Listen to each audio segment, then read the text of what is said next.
AEW Unrestricted, the official podcast of All Elite Wrestling.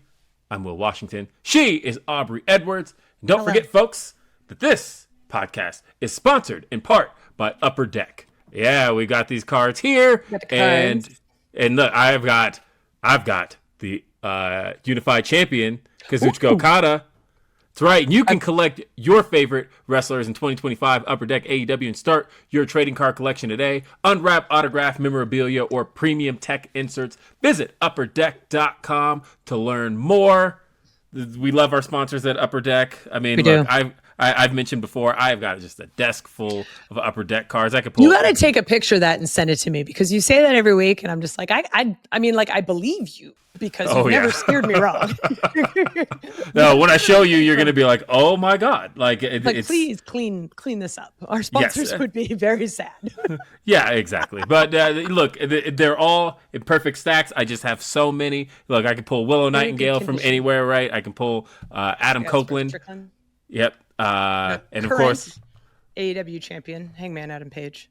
Yep. Again, look, I can just pull Julia Hart. Look, I can pull these from anywhere. Like, look at that. Just anywhere I've got cards, I can just be like, boom, like Ninja Stars. Like a gunslinger for trading cards. Yes, exactly. So, I mean, look, we have come off of quite a few major weeks in AEW.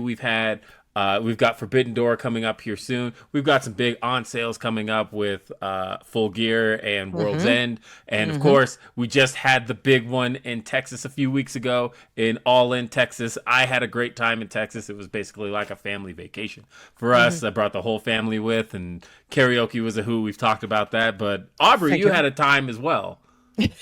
Yes. So one of the things that I thought was an apt story to tell today, since we do try to be unrestricted on here and give a peek behind the curtain, and also our referees do a lot of things that maybe people don't realize they do, and they may be relevant to today. But I had an interesting situation happen in the middle of the match with Mercedes and Tony, where my communication system completely died. And I only knew because everyone was chatting a lot. I was getting a lot of time cues, a lot of direction. I was hearing the truck. I was hearing the coaches. I was hearing Tony. And then all of a sudden it was quiet. I'm like, oh, my battery is definitely dead. And I'm running through my head at this moment that's like, oh yeah, the audio guys told us this morning that our batteries were not going to last through a 6-hour show, and we should definitely stop by and change our batteries before our last match. And I definitely didn't. So now I'm sitting there in this match trying to figure out what the hell I'm supposed to do. And you start kind of thinking on your feet, whatnot. Luckily we have two audio systems. We have the one that allows us to hear, and then we have the one that allows us to talk. And there's luckily on two separate batteries. So I basically radio in and said, if you can hear me, I can't hear you because my battery is dead. And that's all I said. Mercedes later was like, I heard that and kind of panicked a little bit. I'm like, we're fine. But then I'm sitting there, and it's like, if you want to go back and watch the clip, which you should actually watch the clip, you can watch replays on all of the different places where you can see our pay-per-views. But Mercedes is doing the Three Amigos, and you can see me kind of, speaking of gunslinger, chuck something to the side of the ring, because Jay, one of our audio guys, had come by and was hanging out right next to Jamie, cameraman, hands me a battery. I shove it back in my back pocket, and we are locked and loaded, ready to go. And it was one of the most terrifying moments of my life, because I'm like, there are nearly 30,000 people here. We're broadcasting live. And I feel like I'm suddenly all very, very alone. But we did it, and it was great. And it was this incredible title match. Both these women absolutely killed it in the match. And it was awesome. And it was just one of those things where it makes me appreciate all of the people that we have at this family at AEW, all the people we have on our various different teams, whether it's production, in-ring, back of house, whoever it may be. We've got really, really awesome people here.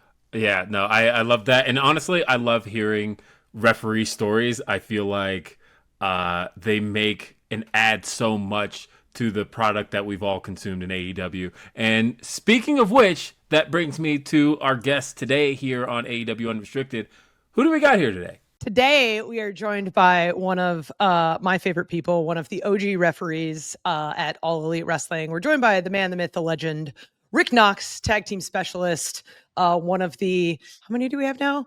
Of the 5 bald referees of the 7. I was trying to keep count the other day, like, oh my God, I had to get so much fake hair just to counterbalance what you guys are doing to me. Jeez. Yeah, thank God for that. Jeez. Right? Oh my God. It was also funny because One of the things I do for the ref team is I manage our t-shirt inventory just to make sure we've got enough like AEW, ROH, all of our pay-per-view t-shirts. And I'm literally like texting the group chat and I'm like, oh, I have a podcast with Knox in like 10 minutes. Okay, cool. And that was like my reminder. So thanks for being here today, Knox. How are you? Oh, pleasure is all mine. Thank you guys for having me. So I want to start back at the beginning because I've always seen you as sort of one of those like indie legends. Like when I was coming up on the indies, you could not watch anything from Southern California without seeing Rick Knox involved in it in some way. And I remember watching BTE after AEW had been announced, and you basically got invited by the Young Bucks to be a part of the company. Talk about that day. What was it like for you?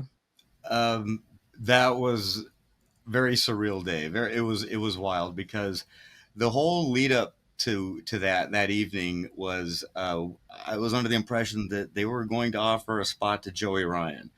At really? The time, yeah, because at the time he was running Bar Wrestling. He was the big indie sensation at the time, and All Elite had been announced, and there was the buzz in the air. The Young Bucks were going to show up, and they were going to offer a contract. So, got him get a little choked up just thinking about it because it was just such a crazy moment because I was in the ring with Joey Ryan. I can't remember who he was supposed to wrestle, but then the Young Bucks came out and basically said, we're here to offer a contract for AEW.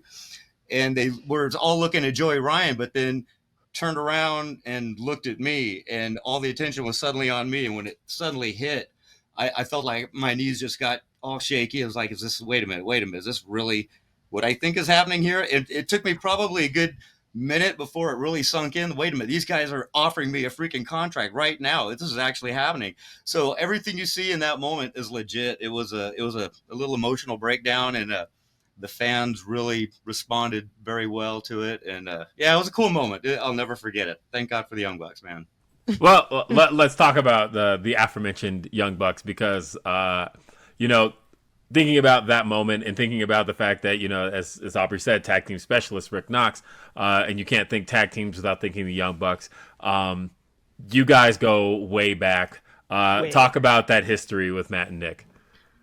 I've known them pretty much since they started doing legitimate pro work. I mean, I didn't really know them when they were doing their backyard stuff. It was once they kind of started hitting the territory here in SoCal and working with some of the legit promotions that I got to know them. And I remember thinking at the time, flash in the pan sort of guys, they're not going to stick around.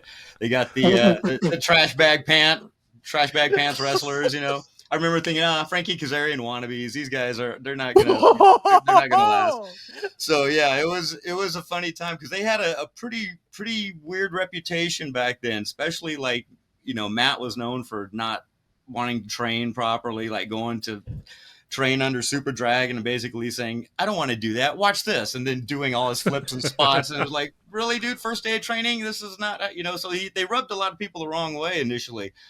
But they were always nice to me, so I was always cool to them, and the way I always treat everything, be nice to people because you never know who's going to be in that opportunity or in that position to help you down the road, and it could have been very easy to dismiss them back then and be a jerk to them and shut them out of everything, but no, I didn't. I was very accommodating. They were accommodating to me. So they started booking me at their fed that they ran called High Risk Wrestling, HRW. So that was where I got to first meet Marty Jannetty and work with some other pretty cool names and stuff. But it was at PWG that just for some reason we just started getting heat with each other in the ring. I mean, it was all fun and games, but the fans just started picking up on it. And so one thing just kind of led to another, and, push came to shove and came to super kick and came to dive. And next thing you know, we're just doing spots almost every time. And, we tried not to overdo it. I remember that in PWG, we would go a long time without anything happening. And then, we'd give them a crazy spot where I would die or super kick on them or something. And then we'd come back and kind of tease it and not really lean into it for a few more months. But, yeah, for whatever reason it worked and people really like it. And the footage still seems to circulate every few months. Every few months, everyone backstage at AEW is like, I just saw the video of you, knocking the Young Bucks off the ladder. I saw the video of you doing the tope con hilo on the Young Bucks and super kicking at the Young Bucks. Yeah, just for whatever reason, every few months it makes the rounds. It's pretty funny. But yeah, I owe them a lot. Well, I think we all do. I mean, we're all here and we're working for this company. Because yeah, absolutely. No, genuinely, like, it's funny that you told that Matt story, because that like, having gotten to know Matt, I'm like, that feels like a younger version of the much more mature Matt we know today.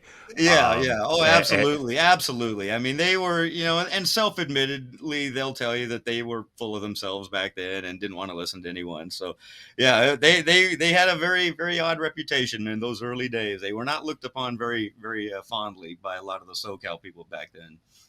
Well, I mean, they eventually grew out of it. They matured, and then, eventually just created a company that is, and a big part of that is just the fact that they stuck with it. I mean, so many people in the wrestling industry just give up after a while. I mean, and that's one of the things that I can say, man, after 27 years or whatever, I never went away, except for when I was hurt and I had to step away for a couple months, due to an injury.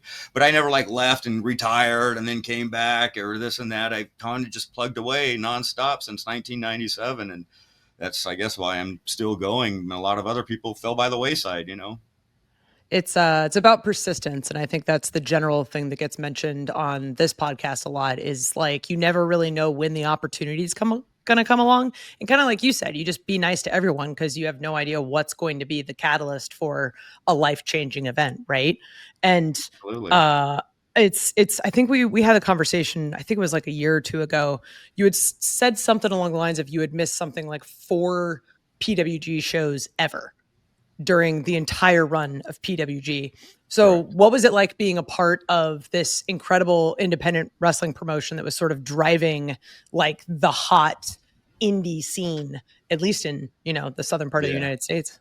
Well, initially it was kind of just another show, didn't really have much expectations, but the fact that it was run by a bunch of the local wrestlers as opposed to some guy with money trying to promote a show, gave it a certain sort of appeal that I, was honored to be asked to be part of. So with those original, 6 guys who founded the company, the fact that I was the first referee that they asked, that meant a lot to me. So they showed me a lot of loyalty. So I always showed them a lot of loyalty. And over 20 years, I mean, we did make it to the 20-year anniversary show, thankfully. It was not but 3 or 4 shows I think that I missed, and a couple of those were due to injuries, and one of them I think was actually a double booking, which was kind of rare, but I had taken it before PWG was announced, so I did that show instead, but but it's been to know that the type of impact that company's had now, it still kind of blows me away. We're in London, and one of the things that people talk about is PWG. These people come up to me and say, "Oh, PWG, when is PWG coming back?" And there's always this expectation that the company's going to return, which, spoilers, I don't think it will. But who's to say? You never say never in wrestling. But I mean, just it's so fondly remembered by people all over the world. And the longevity of it that you had mentioned, I think, is another big part of it. A funny story, Nick Wayne, our Ring of Honor TV champ right now, I believe. Is that what he is? Yeah, World Television Champion. Okay. There you go. Basically still likes to talk to me like, "Hey, man, I grew up watching you on PWG DVDs." Which is weird. It just blows me away, to know that, as far back as he can remember watching wrestling, I've been there and I've been a part of it. And it's kind of humbling in several different ways. But it's kind of cool just to know the impact that PWG's had and how everyone just still talks about it and certain matches still stick out. And it's been quite a ride. I'm glad to be quite the ride. Has been quite a ride, and we've got more of that ride to talk about with Rick Knox. Stay tuned right here on AEW Unrestricted. We'll be back right after this. AEW Unrestricted. It's Will Washington. It's Aubrey Edwards, and we're with our guest, referee Rick Knox. Rick, you were talking a little bit about actually, you know where I want to go? You had mentioned 1997, and correct. I kind of want to take it all the way back there because that's quite some time. We're talking 28 years ago. Yeah. So what exactly sparked refereeing for Rick Knox? Okay, well, I'd always been a wrestling fan, obviously, and kind of just fell out of it for whatever reason and started getting back into it around 95, 96. It started getting popular again. I kind of started watching it a little bit more. And in the newspaper, had newspapers back in the day. There was a local newspaper in San Bernardino, California, and in it was an article about a pro wrestling school there in San Bernardino called the School of Hard Knocks on E Street. And I was kind of blown away by that. Like, that's almost walking distance from my house. I mean, a little bit farther, but went and checked it out and was like, man, do I want to become a wrestler? And, kind of found out about their shows that they ran, checked a few of their independent shows out. It was the Empire Wrestling Federation, EWF. They're still running today. And I remember seeing up front, up close, those guys getting slammed, and suddenly, was like, no, I think I realize I'm not going to be a wrestler. I don't think I can do that, but I can do what that guy's doing, which is refereeing, and still be part of the show, still have fun, and still be active, still be physical, but not take those bumps. Because, man, seeing that up close really was an eye opener. So started hanging out at the School of Hard Knocks, started training there, started helping them with their shows as far as making flyers, making programs, taking promo pictures, stuff like that, just doing all the grunt stuff behind the scenes. And I started refereeing their practice matches after the classes. We were just, hey, 6-man tag, 8-man tag, let's, Rick, get in there and referee. And after a while of doing that, enough of the guys told Bill Anderson and Jesse Hernandez, the guys running the school, that, hey, this guy's good enough. You should start booking him on shows. And that's kind of how it happened. I just started doing their shows at the Boys and Girls Club in San Bernardino there, and then moved on to some other venues, the San Bernardino Arena, stuff like that, and just kind of grew from there. And after starting with Bill and Jesse, after about 3 years with them, they split up and had a not so friendly or amicable split. It was kind of like a divorce with parents that fought over the children. So the students were kind of pulled in a couple of different directions. And I ended up going with Bill, who formed the International Wrestling Council out of Riverside, and he ran weekly shows for a couple of years there. I ended up did go back mending fences with Jesse and the Empire Wrestling Federation. I mean, we all realized it's a big enough world.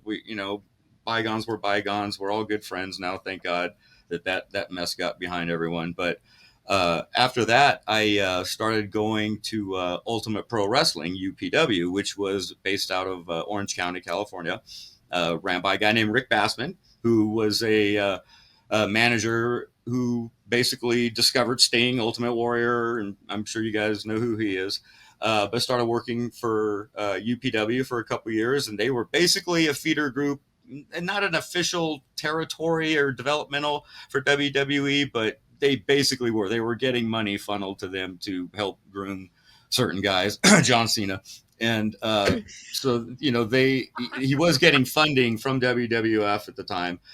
So we like to say, yes, we were a developmental company at the time, but technically we really weren't. But the stigma was there, not a stigma, but the notoriety of being a developmental company was there. But UPW was pretty cool. That was my first taste of really big shows with big names, WWF guys. And just from there, I think that would have been around 2003. That was 2000. Yeah. And then 2003 is when kind of, I'd say, PWG started and the indie boom just went nuts. New Japan opened up a dojo in LA. Everyone started training there. They started running shows, turned into NWA Hollywood. It's been a wild ride in SoCal for sure. And there's not too many of those feds left. In fact, now I look at the SoCal wrestling landscape and I hardly know who anybody is. It's very, very humbling. Well, it's because we hired everybody. Good point. Yeah. Well, I was even thinking about, like, when you said UPW, a bunch of names started jumping in because, yeah, obviously, like John Cena's the big story out of there. But then I think about like Samoa Joe, right? Like that. Oh was, yeah, Samoa Joe came through there. Frankie came through there. Chris Daniels did a good little run there. Yeah, we had a lot of guys came through UPW. It was Nathan Jones was another one. I don't know if you remember Big Nathan. Oh yeah, definitely remember Sylvester Nathan Turkey. He was another. He was another one. The big Bruiser Brody looking dude. He was pretty wild. But yeah, UPW was always pretty good. And I'm still in touch with Rick Bassman. I still talk to him every now and then. So that's good to hear from him when I can. And Gallo, our security Gallo worked there. Yes, Gallo worked there too. Yeah. It was funny when you're talking about like going into class and it's like, yeah, we're just reffing like 6-mans and 8-mans. And I'm like, oh, well, like a normal day at work. So right. you end up in a lot of like really chaotic trios, multi-man, like cage matches, all these kind of things, including like some of the most memorable like tag matches of all times. So how did that sort of start? Was that just a general progression with the Young Bucks, or is that just like sort of become like your bread and butter? Like, I know that we all kind of have our personal preferences of what we like to do, but it's hard for me to think about tag teams and not think about Rick Knox. It's funny that you say that because honestly, I'm not a big fan of reffing tag matches. I don't really enjoy it, but I think that is so interesting. Well, here's the deal. Excalibur would say it as a rib. Oh, a tag team specialist, Rick Knox. And it was 100% just a rib because he knew I didn't like him. And so now it's like, oh, he's the tag team specialist, So, you run with certain things. You just embrace it. What are you going to do? Just because you're good at it. Like, yeah, I mean, well, some people would say.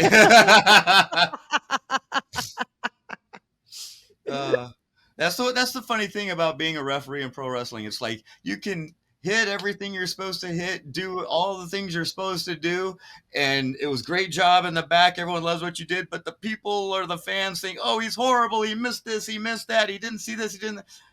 I did my job perfectly, Right. It's one of those, as long as the people who sign your checks are happy, ultimately, you're doing a good job. And it just so happens that very successful referees all happen to have bad eyesight and are easily distracted. Doesn't take a lot. It's part of the job requirements. Like, it's just something that they look for. It's an inherent trait. Like, people got to stop being mad about it. Yeah, I remember like, getting buried online one time by like some indie referees, like, I would be so much better and I wouldn't fall for that. And it's like, are you idiot? I mean, you're basically saying you're going to go into business for yourself and officiate the match like a shoot. I mean, that's what everybody wants, right? I mean, good Lord. Sometimes because that's good TV. Right. Yeah, of course. We all want to see that, right? Yeah.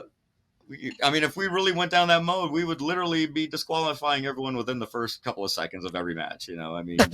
First punch, oh, you're disqualified. Not even a warning, just ring the bell, just disqualified. Yeah. I will say that probably ended up being one of my favorite BTE bits from the early AEW stuff, specifically when you had the bit with the Elite where you basically do real life referee tropes where like you get nudged and all of a sudden you're just like knocked out in a restaurant. So how much fun was that stuff to shoot? That stuff was really fun. I really miss it too. I keep holding out that, eventually here BTE is going to come back, because that was a lot of fun. It really was. And for me, it was perfect because I didn't have a lot to do on it, but when I did, it was just enough to where I had fun and, not a lot of responsibility, but still got to share in the limelight of it. It was a good time. A side question, something just hit me because somebody asked this online and finally I have 2 referees in front of me that can finally give me the answer to this. Because there was this video compilation put online of times where, of course, a wrestler was put into some form of a choke, something to that effect. And we saw moments where the referee would pick up the hand and count to 3, or pick up the hand and simply call for the bell. So my question is, officially by the rules, what is the discretion on that? I don't know if there's an official rule either way. Basically it's, what do you want? That's how we always kind of go into it. I think the 3 is played out. So we don't, with the advent of MMA being so prevalent in society today and a lot of that stuff, we borrow a lot more from that now than we used to. So the 3 count really is, can you imagine if a guy's losing consciousness and not getting blood to his brain and we're sitting there doing the, so, I mean, it doesn't really play out well in that sense of reality anymore. So now it's like, hey, if the guy's choked out, he's out, ring the bell, he's out, done. Sure. And now people are a little more in line to that, I think. And I think they kind of expect that, and it can get a good pop if it's done right. The 3 count really only works if the guy's going to power out of it and, Hulk out of it. And though to its credit, World's End 2023, Max and Samoa Joe, I will say, like, Bryce is the complete sell on dropping the 3rd one and then realizing, wait. Now, and I'm 100% sure, without being sure, that Bryce and them knew that. They went in with that, hey, let's do 3 if there's a submission, So they were definitely, all in tune together. But, it's all up, again, it's up to the boss. What does the boss want? I think to kind of echo what Knox is saying is to peek behind the curtain, what best services the story in any given moment. Like, that's ultimately what our role is we're not the ones that I tell Uber drivers, because I always ask, like, what do you do for a living? It's like, I'm an actress playing the part of a referee. Like, we're all performers in a way, and we're all working to tell the story. It just so happens that the wrestlers are the cooks and we're the waiters who are serving it on a silver platter to the audience. Like, we're kind of there to help it all make sense. Absolutely. So there is no right or wrong answer. I think the answer kind of changes over time based on the advent of the internet and how other sports have kind of moved into wrestling. Absolutely. But I mean, it's all a team effort. It's figuring out what's going to be best at any given moment in time. Yeah, just like you said, we're supporting players for this show, and the marquee is pro wrestling. It's not pro refereeing. So we are there to do what they want. That's why we always, we'll always defer to the wrestlers. What do you want in that situation? Do you want us to go straight, or do you want us to play it wonky? What do you want to do? It's their game, and we're here to help them. That's, why treat it like a shoot, the integrity of the sport, bullshit. That's just doesn't work. It doesn't work for live TV. I'm sorry. I mean, anytime someone starts talking about the integrity of the sport, I send them the clip of Sting doing the Orange Cassidy kicks to Orange Cassidy. Right? Yeah, I mean, that's one of the most frustrating, criticisms I hear, the integrity of the sport. Jesus Christ. But, all of this is to say that refereeing is a very, people have a lot of opinions. It's a very armchair quarterback-esque position. But from that, I think that's one of the things that I like most about your Instagram is, instead of it being like things about wrestling, it's just, look at all the cool places I'm visiting, which is what I really wish social media still was. I tried to stay in that road. Yeah. Right. I figured, is that sort of just let's focus on the positive aspect of it. Like, we're flying around the country yelling at half naked people every week. Look at all these cool places we're going. A lot of it is that. It's like, I want people to see how much I'm actually enjoying this too, because I mean, just like you said, this is a dream job. We're flying around the country, seeing cities and play fighting with our friends. I mean, this is, what else can you ask for? I mean, we're living a dream, and if by showing some people some of the neat places I get to see, can share a little bit of that, then I'm going to do it, and some of the, sometimes I'll put up some wrestling stuff too, maybe some behind the scenes picture. I'm very careful about what I post though, but as we all are, and people might get a little peek and see some stuff behind the scenes here and there, but it's more just a reward for the fans who stick with me and keep hanging in there and keep supporting me. Can't believe they do. Hell yeah. Right? It's always fun to see who supports us and who's stuck around for the ride, the very, very long ride that you've been on so far. And we've got just a little bit more to talk about here in our conversation with Rick Knox here on AEW Unrestricted. Stay tuned for after the break. AEW Unrestricted, Aubrey and Will, and we are talking to Rick Knox about reffing, about dream matches, about the Young Bucks, about all kinds of different stuff. He's seen it all, been from, the Reseda in California in venues that didn't have air conditioning all the way to Wembley Stadium in front of 80,000 plus people. So quite a wild ride. I got asked this question recently, and I'm curious what your thoughts are on it. Because one of my favorite matches of all time, and I think this is a lot of people's favorite matches, is the Young Bucks versus Kenny Omega and Hangman. It was a very pivotal moment. It was right before the pandemic, but it's also a huge moment in all four of those guys' lives. Did you know in that moment that that match was going to be as special as it is, especially having been through so many matches with all four of those guys? I didn't really think it was going to be as special as it ended up being. I mean, I knew it was going to be a banger, of course. You know, we just knew, oh, this is going to be one for the ages. It was great. But I remember, like, literally the emotional roller coaster of that entire match and the lead up to that was, I remember afterwards feeling like I'd been in a car wreck, even though like it was that draining and it was that overwhelming, and it was, you know, you just wanted to collapse in everyone's arms and hold each other afterwards. It was that intense.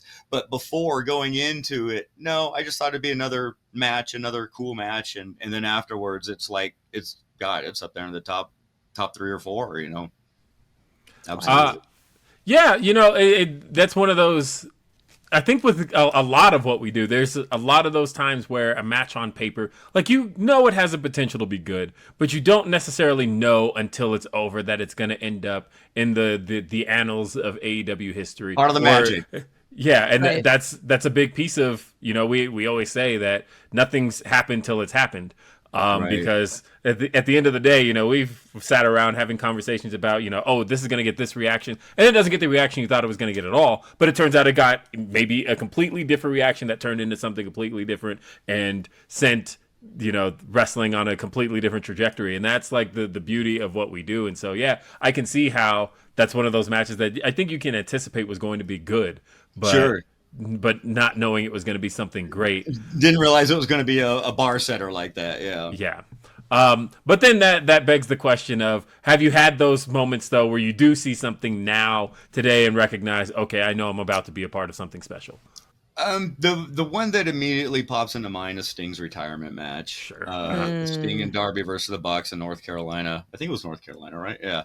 Yeah. Greensboro, March 3rd, 2024. Right. Yeah, I remember going into that one, it was going to be intense. It was going to be crazy. I knew the spots were going to be insane.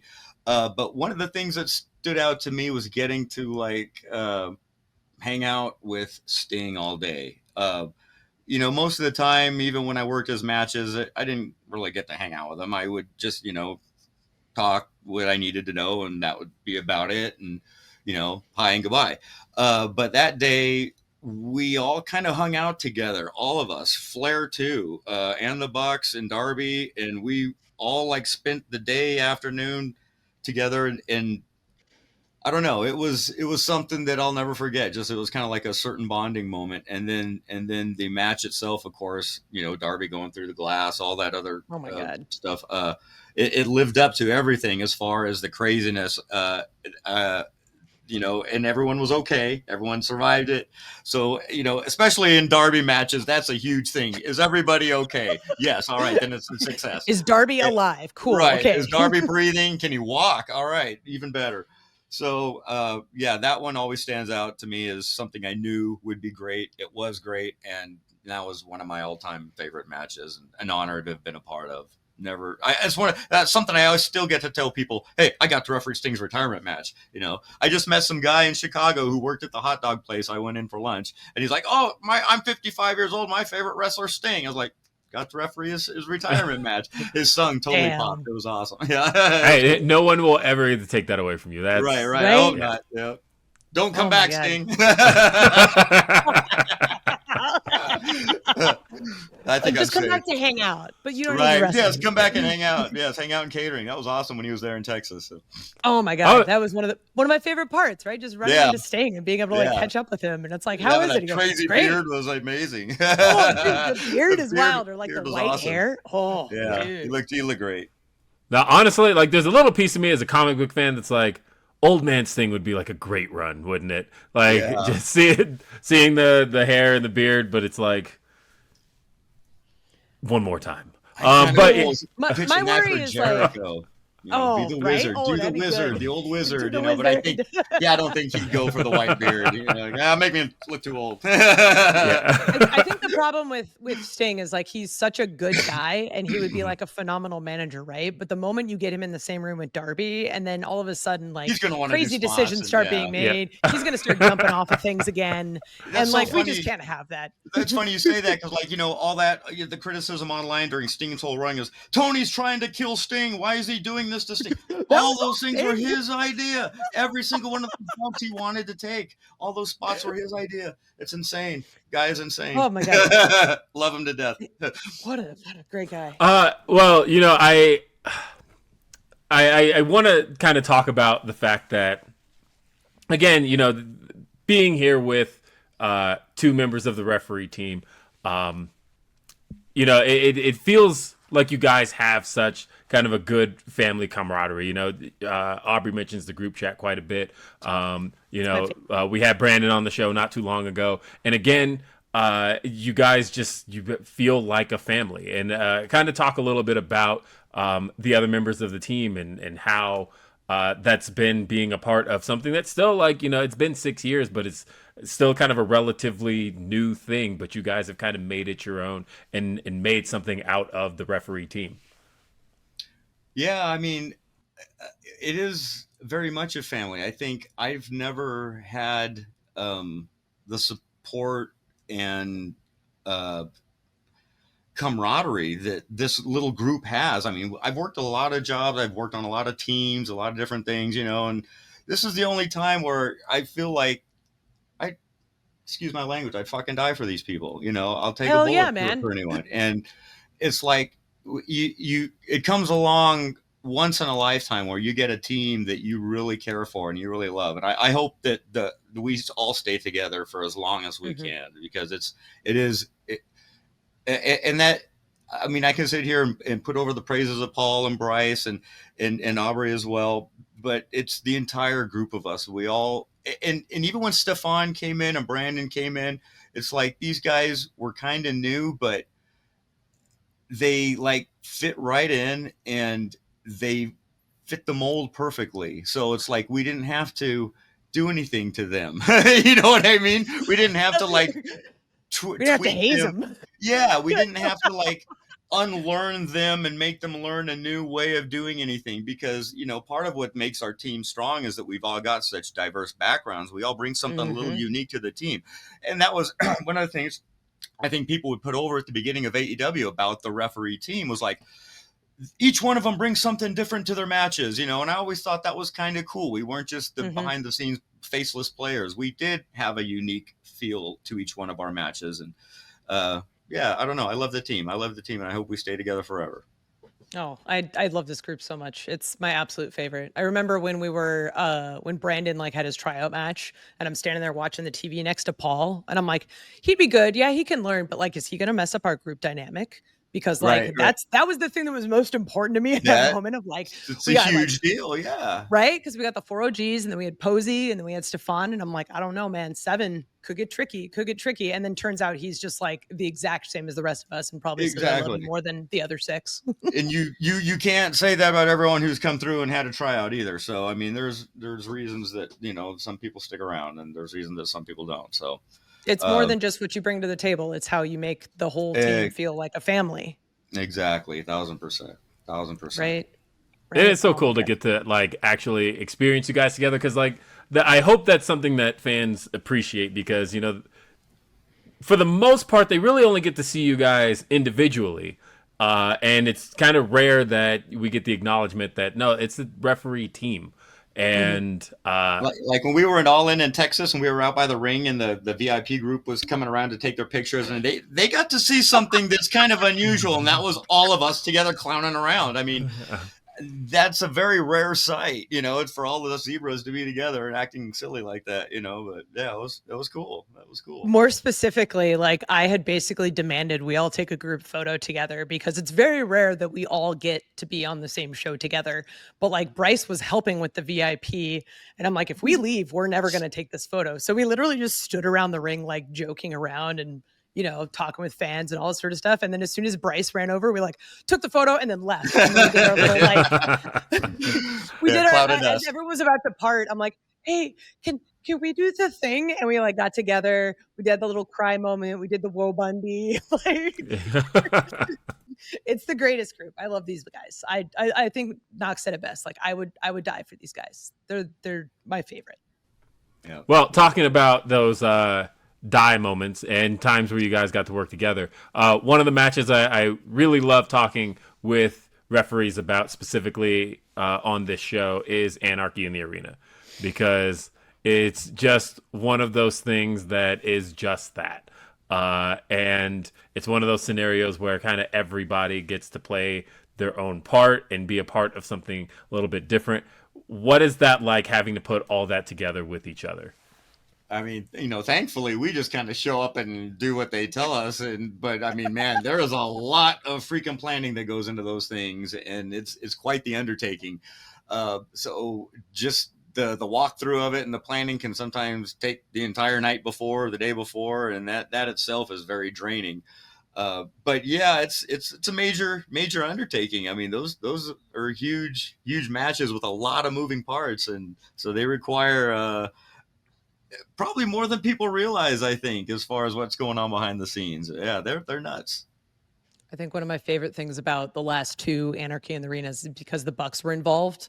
I was like, oh, it's okay. Knox will be at the one through. It'll be fine. We'll figure it out. He'll just tell us what's going on the next day. It's awesome. Which is kind of actually how it worked out.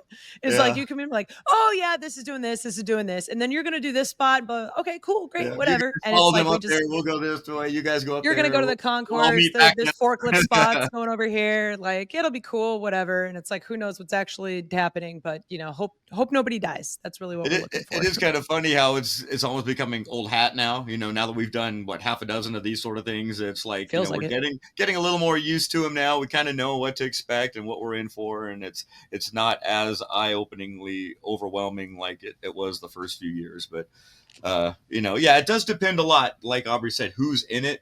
I noticed, if Jericho and his boys are involved, it tended to be a lot more of smoke and mirrors, a lot of craziness as far as props and stunts and stuff like that.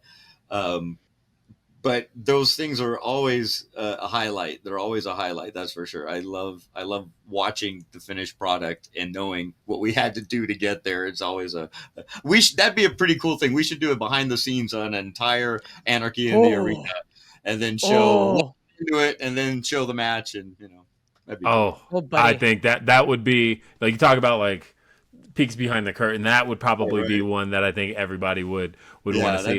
That'd be good. Last thing I wanted to ask about, and this is me pulling this from memory, and maybe I'm wrong here, but I remember for the longest time, AEW kind of was like very strictly against referee bumps in the beginning. Right. And if I'm not mistaken, did you take the first one? I honestly don't know if I took the first one or not, but I know that in general, they are kind of frowned upon at AEW, which, I mean, I'm fine with that. I don't need to be taking bumps. I don't want to get bumped. So I feel like the first one, and maybe somebody can correct me on that. Oh, I'm going to correct you. The first one was Paul Turner when Jon Moxley came through at the very first Double or Nothing, and he dropped everybody with DDTs. Okay. That does count. I was thinking mid-match, but that one counts. Right. Because I was probably got kicked in the face at one point. The one I was thinking of was the super kick. But I guess that counts. A table early on too. Nyla Rose put me through a table. That was in the first couple months. That was of the pre-pandemic. Show. Pre-pandemic for sure. It's about all I can remember of that, but yeah. It's Rick Knox is one of our most resilient referees. He's been around here for a long time. He'll probably be around for much longer after all of us are gone. Not going to remember anything. Not going to remember anything. Going to always get back up. Maybe hobble away a little slower, but always still there. Just so dependable, so wonderful. Such someone who I am so proud to call my coworker, and even more proud to call my friend. Thank you for being here today, Rick Knox. This is fucking awesome. Thank you for having me. It means a lot. It really does. Thank you so much. Thank you, guys. And if you want to see all of his cool photos of all the places that he visited, you can follow him on Instagram at MadMadRef. As a reminder, AEW Unrestricted is sponsored in part by Upper Deck. You can collect your favorite wrestlers in the 2025 Upper Deck AEW and start your trading card collection today. You can referees. Autograph. Yes, and referees. See, we got a couple of them here. We got me. We got Stefan. Hell yeah, man. I have a Knox card here somewhere, I wanted to dig it out, but I have a giant pile of cards here. I was frantically looking. I was trying to find everybody. Yeah, I was trying to find my Knox card because I do have one. I actually have one. I'm going to bring it to you next time I see you. Hell yeah. You can visit upperdeck.com to learn more about it. You can also listen to and follow this podcast, AEW Unrestricted, on Apple Podcasts, Spotify, wherever you get your podcasts. Check out the video episodes on YouTube at AEW Unrestricted. Hit the subscribe button so you never miss an episode. And if you're not an AEW insider, you can get early access to ticket pre-sales, special merchandise offers, and more straight to your inbox. You can sign up today, AEWTIX.com. And don't forget, of course, where you can see 2 of these referees on Dynamite TBS Wednesday nights, 8 p.m., and streaming on Max. Occasionally, you can see both of us on Collision, live every Saturday on TNT, also streaming on Max. You can also see us on ROH, which streams every Thursday on Honor Club. I'm Aubrey Edwards with Will Washington. Thank you, Rick Knox, for being here. And thank you all so much for listening to AEW Unrestricted. Peace out, everybody.